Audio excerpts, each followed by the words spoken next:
Las brujas le arrancaron los ojos. Relato escrito y adaptado por Chemo San Juan, de los eventos reales de San Luis Potosí.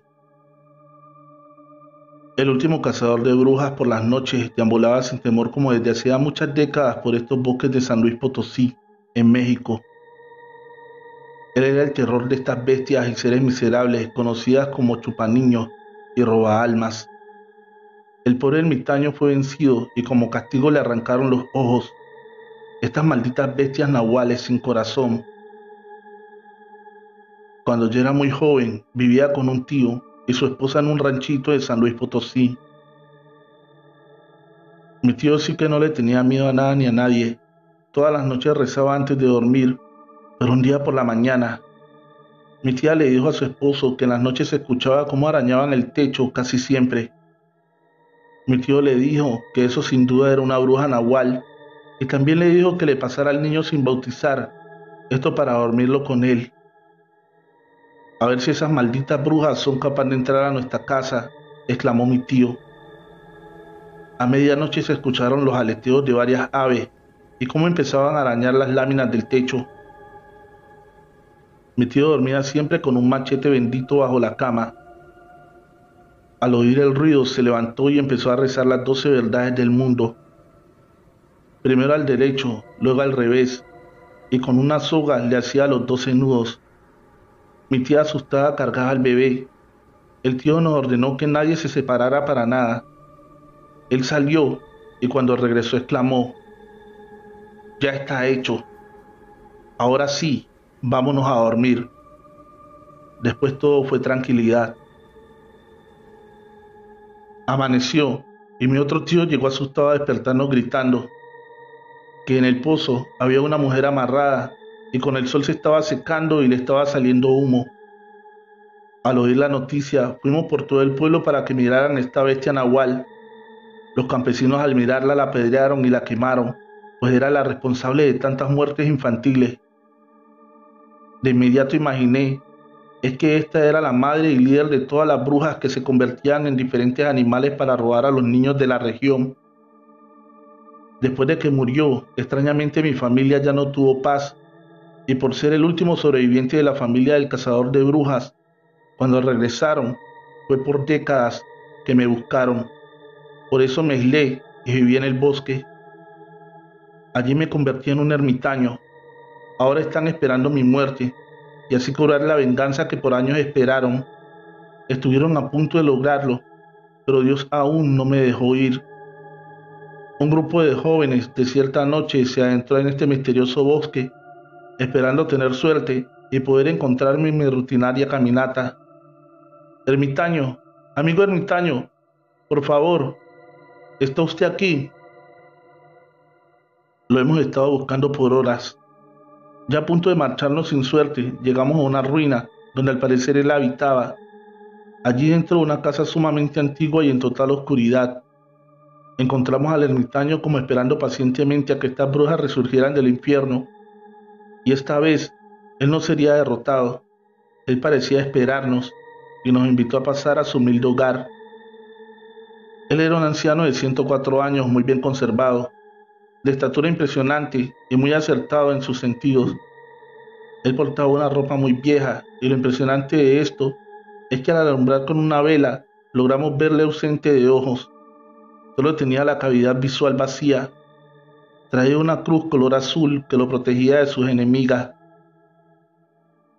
Él, muy sereno, se limitó a contarnos la razón de su ceguera y en todo momento exclamaba que era por culpa de esas aves malditas de Satanás, las devoraalmas y chupasangre. Él en su época de juventud tumbó y enfrentó a decenas de brujas reales.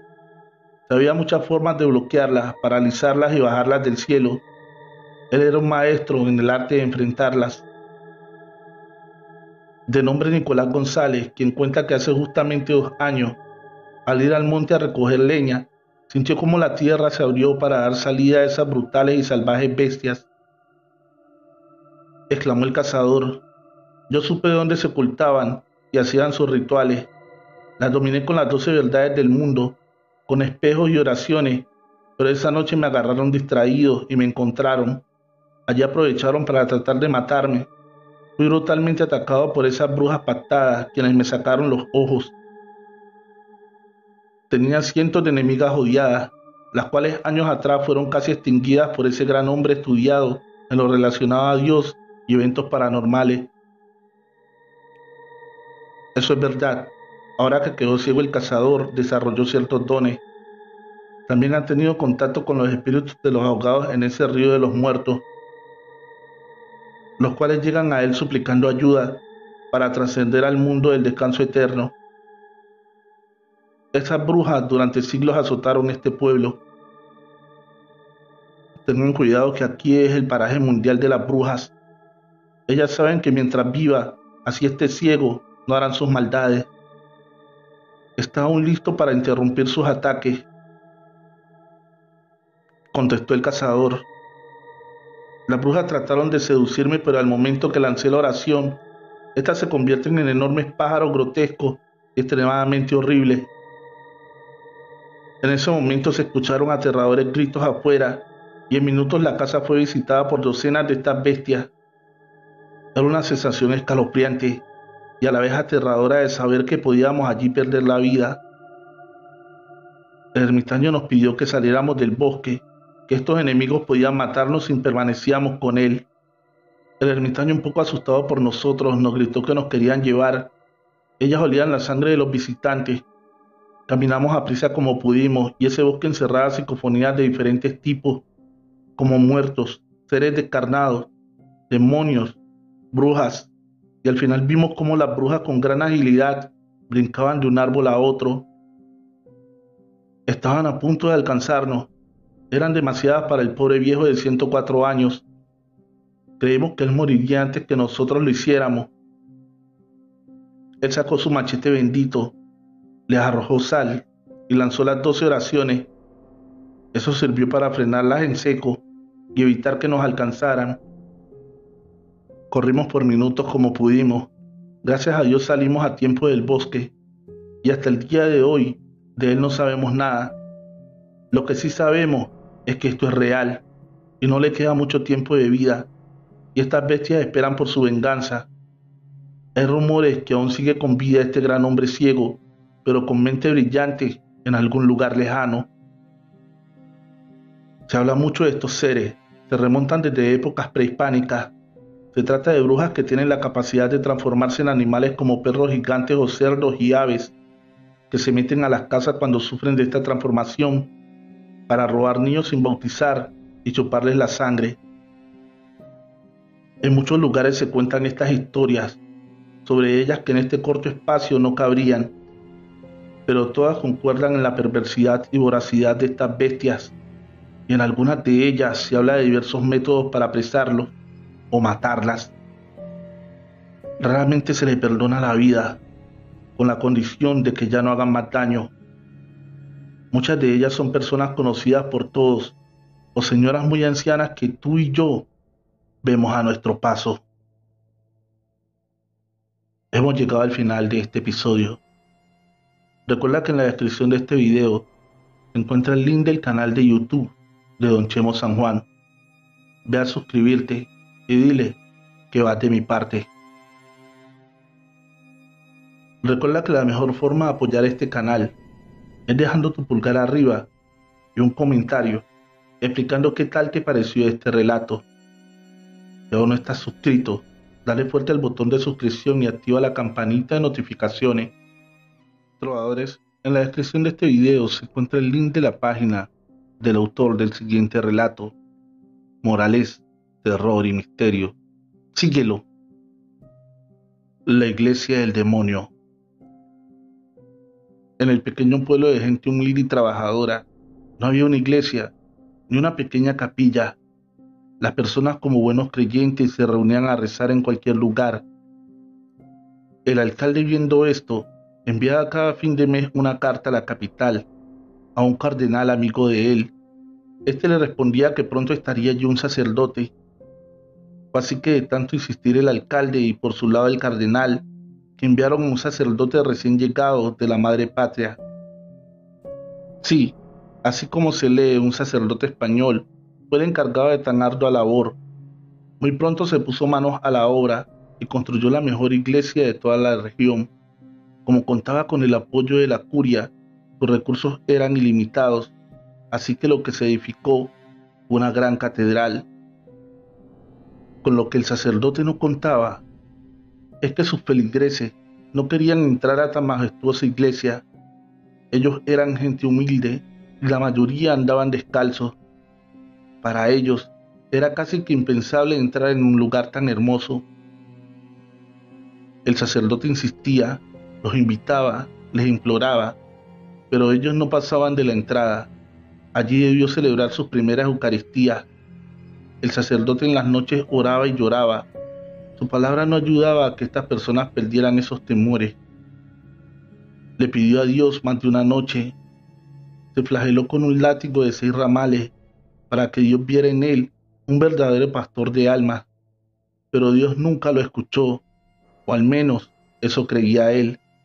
Una noche especialmente lluviosa, le pidió al diablo que le diera el don de la palabra, que le ayudara a hacer que sus feligreses entraran a la iglesia. No lo hizo con el convencimiento de que estaba ofreciendo su propia alma. Más bien, lo hacía por desesperación. Cuando hubo dicho estas palabras, más bien fue que se las pensó. Escuchó 3 golpes en la puerta, corrió a abrir. Pensó que uno de sus hermanos lo necesitaba. Tenía que ser algo delicado para que se atreviera a ir en medio de ese aguacero. Cuando abrió, lo que vio fue un niño de unos 8 años, algo muy común en esos lugares, enviar niños a dar razones. Lo extraño de este en particular es que no estaba mojado, estaba completamente seco a pesar de la lluvia que caía. El niño, sin saludar, le dijo: "El pacto está hecho". Desapareció en medio de la lluvia y la oscuridad. A partir de ese momento, las personas perdieron todo escrúpulo de entrar en aquel lugar tan hermoso. La iglesia se abarrotaba de personas humildes, descalzas. El sacerdote estaba feliz y lleno de armonía. Los feligreses sentían que en verdad tenían un representante de Dios. Fue tanta la fama y acogida que la ceremonia de los domingos a mediodía se hizo tan famosa que no solo las personas del pueblo iban sin falta de ninguno, también acudían de pueblos aledaños. El alcalde estaba feliz. Esta buena obra le haría ganar de nuevo la alcaldía. El cardenal estaba más alegre aún. Los rumores de aquel lejano pueblo llegaban a la curia en la capital y de allí al Vaticano. Pronto este último sería su lugar de estadía. Así pasaron días, meses y años. El alcalde fue reelegido, el cardenal fue trasladado a Roma y el sacerdote rayaba en la santidad. Una noche, a eso de las 8, el sacerdote volvía de comer donde una amiga. Se sentía pleno, el hombre más alegre del mundo. Cuando a unos 30 metros lo vio, era el mismo niño. En su cara angelical se dibujaba una sonrisa malvada. El sacerdote había olvidado lo de aquella noche, pero ahí lo recordó todo y se llenó de terror. Corrió a la iglesia. Allí era el único lugar donde se sentía protegido. El niño lo siguió. No corría, caminaba despacio, pero a medida que caminaba se iba haciendo más grande, más y más grande. Cuando llegó a la iglesia, era tan grande que cubría a esta por completo. Esa noche, no saben a ciencia cierta qué ocurrió, pero después de las 3 de la madrugada, empezaron a doblar las campanas. Algunos feligreses, sin saber lo que ocurría, fueron a ver y encontraron al sacerdote colgado del campanario. Se había ahorcado. Las personas del pueblo estaban consternadas con aquel suceso. Después de esto, enviaron a varios sacerdotes en reemplazo del que se había suicidado, pero pronto renunciaban, no solo porque después de las 3 a.m. siempre suenan las campanas, también porque aseguraban que ven al sacerdote colgado del campanario, y muchas veces se ve un niño con una risa malvada parada en el altar mayor. Fue así que con el tiempo no volvieron a enviar ningún sacerdote allí. Los feligreses cerraron aquella iglesia a cal y canto porque dicen que ésta pertenece al demonio. Con los años fue abandonada por completo. Nadie entra allí. Es más, nadie se atreve ni siquiera a pasar cerca, porque aseguran que allí ven al sacerdote junto con el niño con el que hizo el pacto. Ellos están convencidos que en esa iglesia vive el demonio. Trovadores, recuerden visitar la descripción de este video, donde se encuentra el link de la página de nuestro escritor, Alex Morales Gómez, autor del siguiente relato. Ella o el demonio. Ella era la dueña de un bar de prostitución. Se decía que tenía pacto con el demonio para que le fuera bien en su negocio. También que allí se practicaba el aborto y los bebés que quedaban vivos, ella los entregaba al demonio como ofrenda. Esto todo era una especulación de las personas del pueblo. La única realidad es que a aquella mujer le iba muy bien con su negocio. Cuando llegó la violencia, aquellos hombres al margen de la ley y que eran quienes imponían su autoridad, querían obligar a las mujeres a estar con ellos sin pagar por sus servicios, así también a beber del licor del bar sin dar un solo peso. La dueña, a pesar que sabía que era peligroso enfrentarlos, siempre los encaró, reprochándoles su actitud. Ellos se reían y la amenazaban, diciéndole que ellos eran los dueños de la región y de seguir así, algún día amanecería llena de moscos.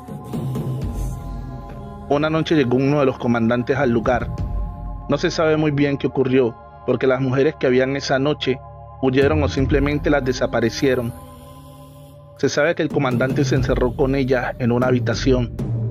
Después de una discusión acalorada, este salió y dio orden de matarla. Él salió de allí hecho una furia. Nadie sabe muy bien el por qué. La mujer quedó muerta en su cama con 6 tiros, 4 de ellos en la cabeza. Después de esta muerte se empezaron a tejer varias historias. Una que la veían caminando por los alrededores de donde era el bar y su propia casa. Ella vivía ahí. El comandante que dio la orden de matarla empezó a decir que lo visitaba en la noche. Así que, lleno de miedo y odio, mandó quemar la casa y asesinar a todos los que fueran de esa familia, hijos, padres y hermanos. La familia de la mujer debió huir de la región. Aniceto fue amante de dicha mujer durante muchos años. Él creía que 5 de los hijos que ella tenía, al menos 3 eran de él. A pesar que nadie sabía de sus amores con dicha mujer, él la visitaba al cementerio, pero siempre en la noche, porque el comandante que dio orden de matarla tenía la tumba vigilada en el día. Todo el que la visitara debía morir. Aniceto iba después de las 10 de la noche y se quedaba al lado de la tumba hasta el amanecer. Algunos aseguran que lo veían hablando con ella. Nadie lo pudo comprobar nunca. La violencia recrudeció y el comandante que la había mandado a matar seguía con su delirio y terror, asegurando que esa bruja, como él la llamaba, no lo dejaba en paz. Es así que dio la orden de desenterrar su cadáver y quemarlo. El sacerdote y el alcalde estaban en contra de semejante aberración, pero nada podían hacer. Al destapar el ataúd para quemar el cuerpo, todos se quedaron asombrados.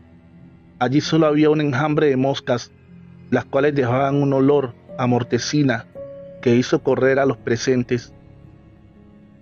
Después de este acontecimiento, se hizo más popular el decir que ella tenía un pacto con el diablo y éste la había llevado con él directamente al infierno. Esto tomó más fuerza cuando el comandante que había dado la orden murió en extrañas circunstancias.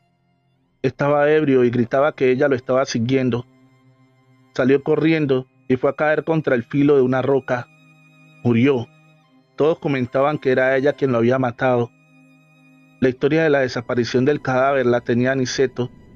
Unos pocos días antes del comandante dar la orden de sacar su cuerpo y quemarlo, Aniceto sacó el cuerpo y lo metió en una tumba antigua, la misma que él sabía que no se abriría porque se tenía por vacía. La violencia pasó. Se podría decir que la vida volvió a su curso normal. Habían pasado 7 años desde la muerte y entierro de esta. Sus familiares volvieron y se pusieron en los trámites de sacar los restos. Cuando Aniceto los llevó al lugar donde la había escondido, todos quedaron aterrados. Allí estaba ella, pero era una completa momia, con su cabello frondoso, sus uñas largas. Era ella intacta. Para muchos era algo normal ver un cuerpo así, pero Aniceto al verla cayó de rodillas gritando que no era ella. Salió corriendo del cementerio como loco, y efectivamente se volvió loco. Después de esto no volvió a recuperar la cordura. Nadie entiende lo que pasó. Los que allí quedaron, familiares y amigos, junto al sepulturero debieron huir, porque al levantar el cuerpo un enjambre de abejas africanas salió, picando a todos quienes hubieran allí. Solo en las horas de la noche pudieron volver, pero el cuerpo ya no estaba, había desaparecido. Hasta el día de hoy, año 2022, nadie sabe nada. Aniceto, en medio de su locura y en una clínica especial para estas personas, asegura que en la noche ella lo visita, pero no la momia que había en el ataúd. Ese era el demonio, afirma. Trovadores, en la descripción de este video está el link de la página del autor del siguiente relato, Alex Morales Gómez, Terror y Misterio. Síguelo. Enterrada con cadenas. Se decía que aquella mujer fue enterrada, amarrada y con cadenas, porque era tanta su maldad y su poder que temían que pudiera volver de la muerte. Muchos aseguraban que era bruja, otros que un vampiro, unos más temerosos que era el mismo demonio. Se hablaba de cómo había sido enterrada, pero nadie sabía en verdad cómo estaba, ya que de eso hacía muchos años. Una anciana todos los días madrugaba a misa y aseguraba que oraba para que los protegiera de esa mujer malvada, porque cuando pasaran 100 años de su entierro, volvería al mundo y traería mucha maldad. Las personas siempre creyeron que era una loca. La historia de la enterrada con cadenas era eso, una historia que se habían inventado para asustar a niños, borrachos, pescadores. Pero la realidad es que pocos creían en aquello. Supieron en el pueblo que se cumplían los 100 años, porque la anciana lo gritó a los 4 vientos. Desde la primera misa estaba en la entrada, antes de abrir la iglesia, orando y gritando a voz en cuello que aquella volvería a la vida. Las personas no le prestaban atención, como siempre decían que estaba loca. Ese día una densa niebla cubrió todo el poblado. Desde las 4 de la tarde, todo se fue volviendo oscuridad. Los lugareños pronto estuvieron encerrados en sus casas. Algo maligno rondaba el ambiente. Se empezó a decir que tal vez la loca tenía razón y la enterrada con cadenas volvería a la vida. Poco después de caer la noche llegó la tempestad, una como nunca antes se había visto. Un huracán que silbaba por entre los techos. Este iba arrancando árboles a su paso. Afuera se escuchaba como si alguien gritara. Después dirían todos que pensaron que era el viento. La tempestad destruyó todo a su paso. Cultivos y muchas viviendas. Las personas madrugaron a ver los estragos. Todos se reunieron en la entrada de la iglesia. Los que los llevaba allí era al ver la multitud reunida. Se reunían a presenciar una imagen macabra y sangrienta. En la entrada de la iglesia estaba la loca. Le habían arrancado la lengua. De esta venía pegado a varias partes del sistema digestivo. Era un espectáculo horrendo. Su lengua estaba tirada a un lado del cuerpo. El cadáver de esta tenía los ojos desencajados. Parecía que a la hora de morir estaba más aterrada por lo que vio que por el dolor que le debió producir el arrancar su lengua. Las personas del pueblo obligaron al sacerdote a desenterrar el cadáver de la enterrada con cadenas. Querían estar seguros que ésta seguía en su tumba. Solo después de muerta le estaban creyendo a la loca. Todos sabían cuál era la tumba, así que fueron allí, sacaron y destaparon el féretro. No lo podían creer, estaba vacío. Allí solo estaban las cadenas. Alguien había abierto sus candados. Aquella, fuera lo que fuera, había vuelto a la vida. A la hora de revisar la casa de la anciana loca, una sorpresa más les esperaba. En la cama de esta estaban las llaves de los candados que ataron a ese ser malvado. No sabían qué hacer, no sabían si atacaría a alguien más, pero con el tiempo, al ver que no pasaba nada, se fueron olvidando de ella. Hoy en día solo se habla de que la que volvió a la vida, ya nada se dice de la loca, ni de la que fue enterrada con cadena, porque era un ser malvado. Hoy en día solo se habla de la que volvió a la vida, ya nada se dice de la loca, ni de la que fue enterrada con cadenas, porque era un ser malvado. Hemos llegado al final de este episodio. Recuerda dejar tu pulgar arriba y un bonito comentario, eso nos ayudaría muchísimo. Suscríbete al canal y activa la campanita de notificaciones para que no te pierdas más relatos como estos. Feliz noche, trovadores, amantes de cuentos de terror.